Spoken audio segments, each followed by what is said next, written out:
Hi, Mike Grosser, Baker University. First, I want to introduce Teresa Yetmar, our AD, and where's Tyler Price? Tyler's standing in the back. He just came on board as our new SID, and he's doing a great job. Kind of, you know, if you take that job in July, you're scrambling, and he's doing a super job. We're excited about our football team. Feel like we've got some experience, which is nice as a head coach coming into the season. We've got continuity on our staff. They've been together. This is year 9 for me, so I'm getting up there. I remember year 1 standing up here not knowing what I was jumping into. Now I understand it. I truly believe these are great guys, let alone great coaches, but you've got to be a top 10 team in the nation to get to the playoffs. I mean, if you really look at the track record of the last since I've been here, you know you're going to face 2 top 10 teams, and you better beat one of them, or you're left out. And that's the challenge we have going in. I think every coach up here likes that challenge.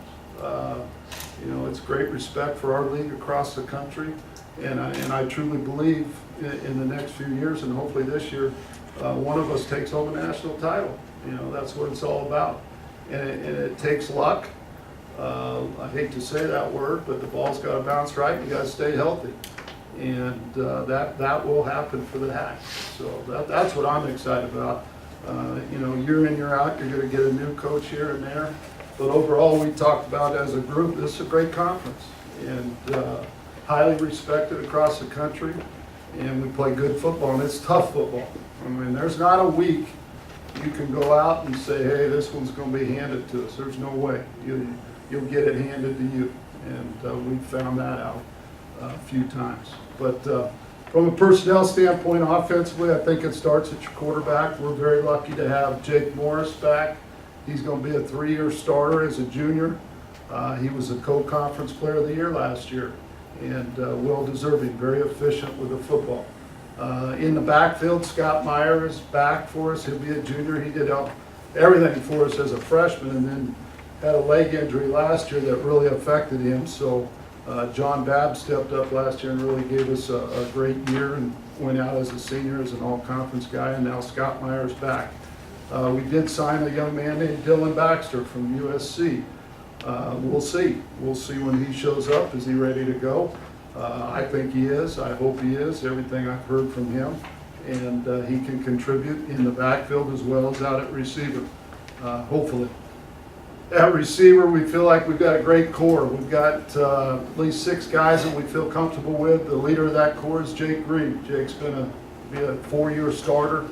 I think as a freshman, he was a part-time guy, but he made a lot of plays for us as a freshman. Now he's our 2-time team MVP. That'll tell you something with, Jake Morris sitting there as a co-conference player of the year. The respect that Jake Green gets as a football player. Up front, we've got 2 seniors that have really been 4-year starters for us. Aaron Reshik came in as a starting tight end. He's now our right tackle, getting some All-American recognition. And Jordan Robertson, our center from Little Rock, Arkansas, is going to be a 4-year starter for us. So those guys are our rocks up front, and guys that we're counting on to open some holes and pass protect for us. Tight end, we feel like we've finally got some guys that look the part. We've got Joel Murphy at 6'8", 265, and he's starting to figure out how to play football.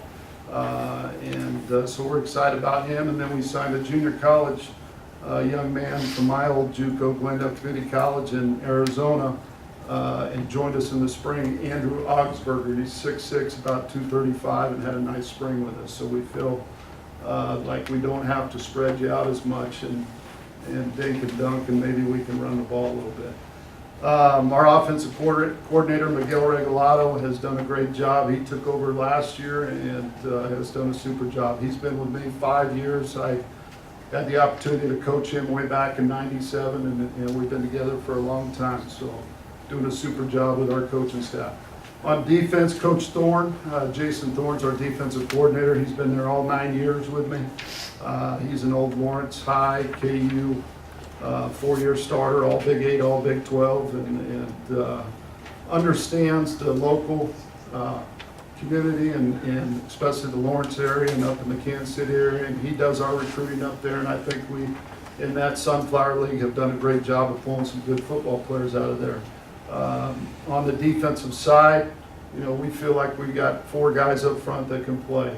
Michael Faison, Austin Ham inside, Andre Jolly at the end position, and then we've got a few DNs that will rotate in there that we feel like can give us some good snaps.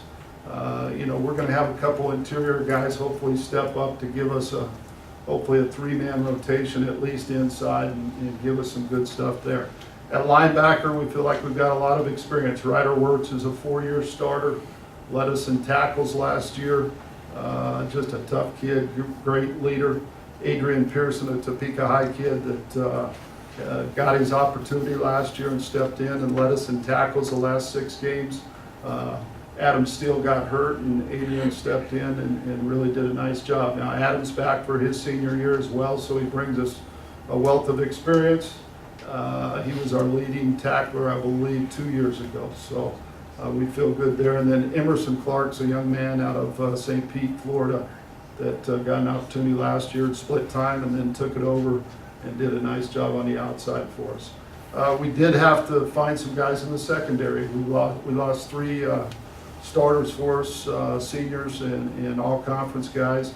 So we felt like, you know, Madison Morris had been a 4-year starter at free safety, so we felt like we had to go recruit some transfer types with experience. So we're bringing in 3 guys in the secondary that can, I think, can help us play. Mike Stevenson started for us 2 years ago as a true freshman, had 6 interceptions. He's a young man out of Oklahoma. He's back for us, so he's a guy that's already been a part of it and understands it, and we're just going to plug him back in there. So he'll be a good corner for us with Josh Fairley on the other side that has experience. And then our 2 safeties will be a little mix of the old and some new guys that hopefully step in. Jimmy Pruitt and a Dwayne Sims. Dwayne was the leading tackler at Hutchinson Community College last season with 98 tackles. He hopefully can step in at free safety and give us an impact there. Kicking game, we feel pretty good. We lost a great punter in Garrett Chumley. But we redshirted a punter in Brian Williams that played at Glendale Community College in Arizona. His dad was a Baker grad, mom was a Baker grad. It was a natural for him to be with us. He's a good athlete, former quarterback, so we feel like he'll step in and do a good job. Lost our long snapper, but we signed 3 or 4, and hopefully 1 can get it done. And then our kicker, Andrew Kimbrey, was the first team all-conference kicker and led the country in field goals last year as a freshman, but he's going to have some competition. Steven Stewart is a 5th-year senior that played soccer and baseball for us that's going to get kick and a try, and we've had some luck with a guy like that before. And then we also have Nick Wilson, who kicked a little from Paola High School last year, 6'7" kid that I want to play tight end, but we'll see what happens with him. But overall, we feel good. It's going to be a tough league, and we're excited. It's football week, and we're really excited. Thanks for coming out.